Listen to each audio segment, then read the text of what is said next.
सभी शिक्षक साथियों को नमस्कार। स्वागत है आपका हमारे चैनल साला टेक्निकल पर। साथियों, आज हम बात करेंगे जो कि आज ही कुछ समय पहले अपने शिक्षा संकुल जो कि राजस्थान स्कूल शिक्षा परिषद है, वहां से एक आदेश निकला है कि विद्यालय में पुस्तकालय के उपयोग, पुस्तकों के संवर्धन व रखरखाव के लिए किस प्रकार से किया जाए, उसके लिए दिशा निर्देश जारी किए गए हैं।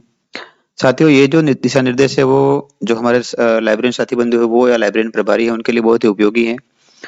तो सभी वीडियो को ध्यानपूर्वक देखें और किस प्रकार से आपको लाइब्रेरी मैनेजमेंट कमेटी और स्कूल लाइब्रेरी कमेटी जो है उसका निर्माण किस प्रकार से करना है, किस प्रकार से आपको लाइब्रेरी में पुस्तकों का रखरखाव करना है, किस प्रकार से आपको पुस्तकों को बच्चों से जोड़ने के लिए गतिविधियां करानी है या क्या क्या आपके पास रजिस्टर होने चाहिए, उसके बारे में जानकारी दी गई है।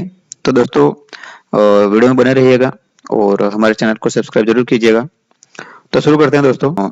ये जो आदेश है इसमें कहा गया है कि जो लाइब्रेरी है वो विद्यालय की विद्यार्थियों की समावेशी शिक्षा का अभिन्न अंग होने के साथ साथ एक शिक्षण पद्धति भी है। प्रतिस्पर्धा से मुक्त होकर पढ़ने के लिए पढ़ना, मतलब बच्चा कंपटीशन की टेंशन छोड़कर खाली पढ़ने के लिए पढ़े, पुस्तकों को कि उसमें जानने क्या चीज है वो जानने के लिए पढ़े, मनन करने के लिए पढ़े, समीक्षा के लिए पढ़े, नए दृष्टिकोण विकसित करने के लिए पढ़ना एवं आलोचनात्मक दृष्टिकोण विकसित करने के लिए पढ़ना जैसी प्रक्रियाएं पुस्तकालय के द्वारा ही की जा सकती हैं। क्योंकि एक बिना देखो जो होता है ना, पाठ्य पुस्तक जो होती है, अपने मेट्रो टीचर में भी की वीडियो है उसमें भी मैंने कहा था कि जो पाठ्य पुस्तक होती है उसको एक बार बच्चा बोझ के रूप में लेगा, लेकिन जो लाइब्रेरी की पुस्तक है उसको बच्चा बोझ के रूप में नहीं लेगा, उसको बच्चा इंटरेस्ट से पढ़ने की कोशिश करेगा। ठीक है साथियों। फिर इसमें कहा गया है कि पुस्तकालय विद्यार्थियों में पढ़ने की आदत को विकसित करने का करने हेतु महत्वपूर्ण है। वर्तमान समय में ऑनलाइन शिक्षण एवं इंटरनेट के कारण पारंपरिक पठन शैली में बहुत बदलाव आ गए हैं। इसके लिए मुख्यमंत्री शिक्षित राजस्थान अभियान के अंतर्गत प्रखर राजस्थान 2.0 जो है 5 सितंबर से चालू होने वाला था, लेकिन वो 6 सितंबर से चालू हुआ है। 90 दिनों तक कक्षा 1 से 8 के विद्यार्थियों के पठन कौशल को बढ़ाने के लिए शुरू हो रहा है। इसमें पुस्तकालय में उपलब्ध बाल साहित्य, स्थानीय परिवेश पर आधारित पुस्तकें एवं खेल आधारित गतिविधियों के माध्यम से धारा प्रभाव पढ़ना और अभिव्यक्ति को प्रोत्साहित किया जाएगा।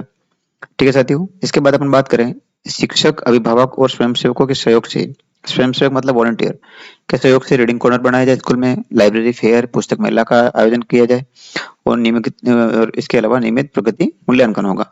इस हेतु आवश्यक है कि सभी प्राथमिक, उच्च प्राथमिक और माध्यमिक विद्यालयों में सक्रिय पुस्तकालय की स्थापना हो। संचालन नियमित रूप से किया जाए। जिन विद्यालयों में पुस्तकालय हेतु अलग से कक्ष उपलब्ध नहीं है, मतलब जहां स्कूल में लाइब्रेरी नहीं है, उनके लिए कक्षा कक्ष में ही पुस्तकालय अथवा रीडिंग कॉर्नर की स्थापना अनिवार्य रूप से की जाए। दोस्तों, ये जो पॉइंट है वो लाइब्रेरी का मॉड्यूल, लाइब्रेरी का मैनुअल सभी में कही गई है, क्योंकि मैंने इन सभी को पढ़ा है। तो उसमें भी ये बात कही गई है कि अगर आपके पास लाइब्रेरी का कमरा नहीं हो तो आप रीडिंग कॉर्नर स्थापित करें, बच्चों को एक ऐसा कोना अवेलेबल कराएं जहाँ पे बच्चे मतलब फ्री, ओपन माइंडेड या मुक्त हाथ से पुस्तकों तक पहुंच सके। इसके बाद हम बात करें कि क्या क्या कार्रवाई की जानी है। इसके लिए भी जो अपना हमारे शिक्षा विभाग है उसने आदेश निकाला, बताया है कि पुस्तकालय विद्यार्थियों के अनुकूल आकर्षक, रंगीन एवं जीवंत होना चाहिए। पुस्तकें रखने के लिए अलमारियां, pin up board, stock room, display board, पर्याप्त स्टेशनरी, विद्यार्थियों के अनुकूल घटक जैसे पढ़ने के क्षेत्र, पठन कॉर्नर मतलब एरिया रीडिंग कॉर्नर और गतिविधि कॉर्नर, एक्टिविटी कॉर्नर जो होता है अपना, कविता कॉर्नर, बातचीत का कॉर्नर और कटी-पुटी पुस्तकें ठीक करने हेतु पुस्तकालय का अस्पताल कॉर्नर, पुस्तकों की थीम आधारित डिस्प्ले होनी चाहिए। ठीक है साथियों। इसके बाद अपन बात करें कक्षा 1 से 12 का एकीकृत पुस्तकालय कक्ष में प्राथमिक कक्षाओं हेतु बाल पुस्तकालय के लिए अलग से स्थान या कॉर्नर होना चाहिए। प्राथमिक कक्षा हेतु क्या कह रहा है कि बाल पुस्तकालय का या अलग से कॉर्नर रखा जाए। उसके बाद अपन बात करें कि पुस्तकालय में पुस्तकों का चयन विद्यार्थियों के पठन स्तर और अभिरुचियों को ध्यान में रखकर करना चाहिए। मतलब पुस्तकों में जो है वो बच्चे की रुचियां किसमें है उसके ध्यान में रखकर किया जाए। पुस्तकों का समृद्ध और विविधतापूर्ण विधाओं का संग्रह जैसे कविता, चित्रकथा, कहानी, नाटक, लोकगीत एवं लोक कहानियां, शब्द रचित कहानी, आत्मकथाएं हो, जीवनियां हो, संस्मरण हो, रिपोर्टाज हो, रेखाचित्र हो, यात्रा वृत्तांत हो, क्योंकि यात्रा वृत्तांत भी एक जो पुस्तकों का संकलन होता है उसका बहुत अभिन्न अंग है, क्योंकि यात्रा वृत्तांत में क्या होता है कि किसी एक क्षेत्र के बारे में कहाँ आप घूमने गए थे उसके बारे में किसी ने अगर कोई पुस्तक लिखी है तो उसके बारे में वहां पे आपको पूरी जानकारी मिल जाती है। उसके बाद अपन बात करेंगे उपन्यास हो गए, पत्र पत्रिकाएं हो गई, अखबार हो गए, ये सारी पढ़ने की योग्य सामग्री होनी चाहिए। इसके बाद अपन बात करें कि ये क्या कह रहा है कि विभाग ने हमारे क्या कहा है कि पुस्तकालय में पर्याप्त प्रकाश व्यवस्था होनी चाहिए, विशेष आवश्यकता वाले विद्यार्थियों की पहुंच सुनिश्चित हो, पुस्तकें विद्यार्थियों की पहुंच के भीतर खुली रेख, जूट बैग या अलमारी में व्यवस्थित रूप से प्रदर्शित होनी चाहिए। ठीक है साथियों। इसके बाद अपन बात करें तो पुस्तकालय को अधिगम केंद्र के रूप में विकसित किया जाए, मतलब एक लर्निंग आउटकम के रूप में विकसित किया जाए।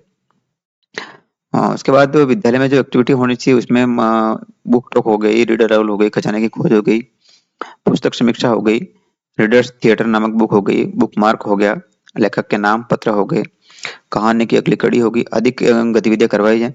दोस्तों अगर आपको इन टॉपिक से रिलेटेड ज़्यादा जानकारी चाहिए तो आप हमारे कमेंट बॉक्स में ज़रूर कमेंट करें ताकि इससे रिलेटेड भी आप वीडियो बनाई जा सके, क्योंकि बुक टॉक एक बहुत बड़ा टॉपिक हो जाता है। बुक टॉक कैसे करवाया जाए, बुक टॉक में क्या-क्या किस प्रकार से होना चाहिए, बुक टॉक का टाइमिंग क्या होना चाहिए, उस बारे में भी काफ़ी अच्छा वो एक टॉपिक है ये। इसके बाद रीड अलाउड जो है वो है, खजाने की खोज है। ये बहुत जो-जो टॉपिक है वो बहुत अच्छे-अच्छे टॉपिक है। इस बारे में भी विस्तृत अगर आपको जानकारी चाहिए तो आप हमें कमेंट बॉक्स में कमेंट करें, हम उसके ऊपर टॉपिक अलग से वीडियो बना देंगे। ठीक है साथियों? तो उसके बाद हम बात करते हैं विद्यार्थियों में पुस्तकों के प्रति रुचि एवं पठन संस्कृति विकसित करने के लिए विद्यालय के पूर्व छात्र, अभिभावकों और सेवानिवृत्त कार्मिकों को जो कॉलेज के छात्र आदि की सामूहिक भागीदारी निश्चित की जाए।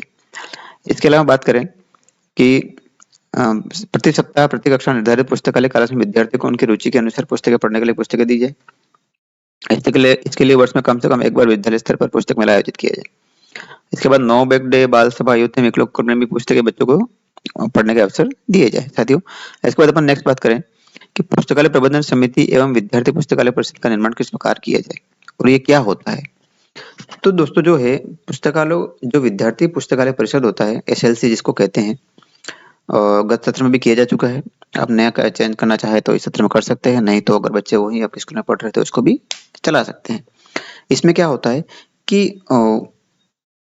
विद्यालय स्तर पर पुस्तकालय को जैसे कि कहा गया है, इस जो पुस्तकालय प्रबंध समिति रहेगी, पुस्तकालय प्रबंध समिति में क्या होता है, पुस्तकालय प्रबंध समिति में सबसे पहले तो एक संस्था प्रधान रहेगा, एक अध्यापक रहेगा, और पुस्तकालय कैप्टन बना रहे हैं तो विभिन्न कक्षाओं से 3 से 5 छात्र लिए जाए। पुस्तकालय प्रभारी, पुस्तकालय अध्यक्ष या जो भी शिक्षक आपका लाइब्रेरी इंचार्ज है वो होगा। एसएमसी, एसडीएमसी से एक मेंबर लिया जाए। ठीक है दोस्तों। उसके बाद जो बात है कि पुस्तकालय संचालन में सहायता के लिए विद्यार्थी पुस्तकालय परिषद का गठन किया जाए। अब विद्यालय पुस्तकालय परिषद जो होगा वो होगा कि प्रत्येक कक्षा से प्रत्येक सदन में कक्षा 1 से 8 और 9 से 12 के लिए प्रत्येक रूप से 2 विद्यार्थियों को शामिल कर गठन किया जाए। मतलब 1 से 8 के प्रत्येक सदन जैसे कि एसएलसी और इतने मिक्रो क्लब है, इन दोनों में से वो जैसे कि 1 से 8 के और 9 से 12 के अलग-अलग रूप से 2-2 विद्यार्थियों को शामिल किया जाए और एसएलसी के गठन में बालक-बालिका की भागीदारी समान निश्चित की जाए। ठीक है दोस्तों, मतलब लड़की भी होनी चाहिए, लड़के भी होने चाहिए। इसके बाद अपन बात करें नेक्स्ट पुस्तकालय प्रभारी शिक्षक की नियुक्ति एवं पुस्तकालय संचालन। तो पुस्तकालय के नियमित एवं प्रभावी संचालन के लिए संस्था प्रधान द्वारा पुस्तकालय अध्यक्ष नहीं होने की स्थिति में पुस्तकालय प्रभारी शिक्षक एवं उसका एक सहप्रभारी नियुक्त किया जाए। इसके बाद एक साप्ताहिक पुस्तकालय कालांश का आवंटन किया जाए। ठीक है साथियों। इसके बाद अपन बात करें तो इसके आपको जो रेफरेंस चाहिए वो है राजस्थान स्कूल पुस्तकालय संवर्धन परियोजना जो चल रही है, जिसमें राजस्थान के 3300 लगभग स्कूल हैं जिसमें मॉडल लाइब्रेरी बनाई गई है के लिए सुझाई की गतिविधियों का प्रभारी शिक्षक द्वारा क्रियान्वयन किया जाए। रेफरेंस जो है एसआईआरटी उदयपुर द्वारा विकसित लाइब्रेरी मैनुअल है। ठीक है दोस्तों। इसके बाद अपन बात करें सीएलसी का गठन कर विद्यार्थियों पुस्तकालयों का संचालन में सहयोग लिया जाए और उसके बाद पुस्तकें विद्यार्थियों के उपयोग से कट पड़ सकती है तो पुस्तकों की सुरक्षा के नाम पर विद्यार्थियों को पुस्तकें के उपयोग से वंचित नहीं किया जाए। इसके बाद अपन बात करें तो लाइब्रेरी जो भंडार पंजिका और लाइब्रेरी एक्सेशन रजिस्टर जो है उनका टाइम टू टाइम संधारण किया जाए। उसके बाद पत्र पत्रिकाओं का स्टॉक रजिस्टर, इशू रजिस्टर और गतिविधि रजिस्टर होना चाहिए। लैंडिंग कार्ड बने हुए अगर आप चाहें तो बना सकते हैं। उसके बाद अपन बात करें कि राज्य स्तरीय रीडिंग कैंपेन जो प्रखर स्थान 2.0 है, आधिकारिक पुस्तकालय गतिविधियों का आयोजन किया जाए अधिकाधिक। इसके बाद अपन नेक्स्ट बात करें रीडिंग कॉर्नर की स्थापना की जाए, जो अपन ने बता ही दिया रीडिंग कॉर्नर किस प्रकार से होना चाहिए। इसके बाद अपन बात करें नेक्स्ट जो है, पुस्तकालय में किस प्रकार के दस्तावेज आपके पास कंपलसरी होने चाहिए, किस प्रकार के रजिस्टर होने चाहिए। तो पहला जो होता है वो सबसे पहला जो अपना होता है वो परिगणन पंजिका ही होता है। दूसरा होता है लेन-देन मतलब इश्यू रजिस्टर। तीसरा होता है एक्टिविटी रजिस्टर। चौथा होता है पाठक पंजिका मतलब यूजर्स किस प्रकार से आ रहे हैं उनका एक अलग से रजिस्टर बनाया जाना कंपलसरी नहीं है लेकिन बना सकते हैं, बनाया जाना चाहिए। चौथा पांचवा पॉइंट जो है वो है पत्र पत्रिकाओं का रजिस्टर। उसके बाद स्टॉक रजिस्टर। स्टॉक रजिस्टर और परिग्रहण पंजिका दोनों अलग-अलग होते हैं। परिग्रहण पंजिका में पुस्तकें आती है और स्टॉक रजिस्टर मतलब जो इस विद्यालय के फर्नीचर वगैरह हो गए, अस्थायी स्थायी दोनों आते हैं अलग-अलग। उसके बाद खारिज पंजिका होनी चाहिए जिसमें खारिज की पंजिका नहीं होकर फाइल भी हो सकती है कि भाई क्या-क्या पुस्तकें आपने खारिज की वगैरह वगैरह। और आगंतुक रजिस्टर जो कोई विजिटर रजिस्टर होता है।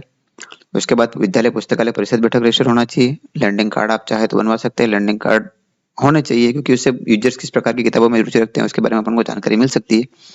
उसके बाद एक सुझाव पेटिका होनी चाहिए और अन्य प्रकार के कोई रजिस्टर है तो वो होने चाहिए। ठीक है साथियों, इस प्रकार इसके बाद अपन इस इससे अधिक आपको अगर इस आदेश से संबंधित या इसमें जो गतिविधियां बताएगी उससे संबंधित आपको अधिक जानकारी चाहिए तो आप हमारे कमेंट बॉक्स में कमेंट करें या हमारे टेलीग्राम चैनल पर जाकर हमें कांटेक्ट कर सकते हैं ताकि हम आपको इसके बारे में और अधिक जानकारी उपलब्ध करा देंगे। ठीक है दोस्तों, धन्यवाद।